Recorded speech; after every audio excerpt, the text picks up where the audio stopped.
Hello, viewers. Just want to kind of expound about the one state solution in Israel-Palestine.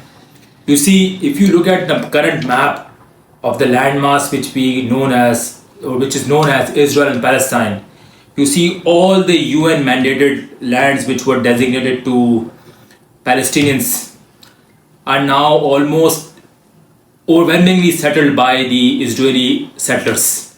There are patches of lands which we call as reservations where Palestinians are in numbers or in majority, especially in the West Bank.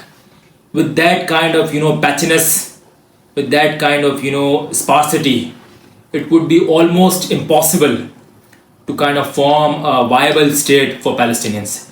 And that is the reason why I think one state solution is the only viable solution to this problem.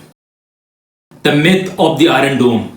You see, before October 7th, there is a kind of a consensus in the Middle East, all over the world, that Israeli defense forces are overwhelmingly dominant in the whole Middle Eastern region.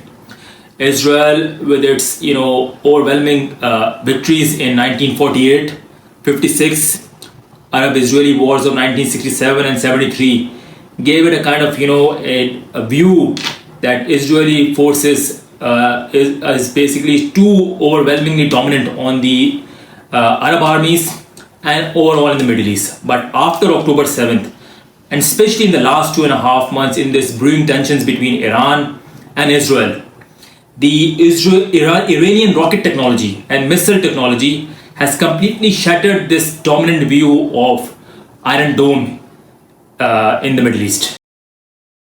It's now almost a consensus, not only in the alternative media, but also in the kind of the mainstream media, that Russia has now prevailed in Ukraine. Russia has completely shattered the Ukrainian army, which was propped up by NATO, and it has now completely annexed, or almost completely annexed, 4 oblasts, or the provinces which borders the Russia and the eastern Ukraine. It has also annexed Crimea before the war started, and it has become now evidently clear that even all the power, all the weaponry supplied, the Ukrainian army does not have the wherewithal to dislodge the Russian armed forces from Ukraine. Just a kind of forest view about the political crisis which is now brewing on in Pakistan for the last 2.5 years. You see, there are two factions to this crisis, or two parties to this crisis. One is represented by Tehreek-e-Insaf, which represents the overwhelming number of masses, the youth, and the people who are sick of this, old politics, old, power structures which were established after the Britain left in Pakistan.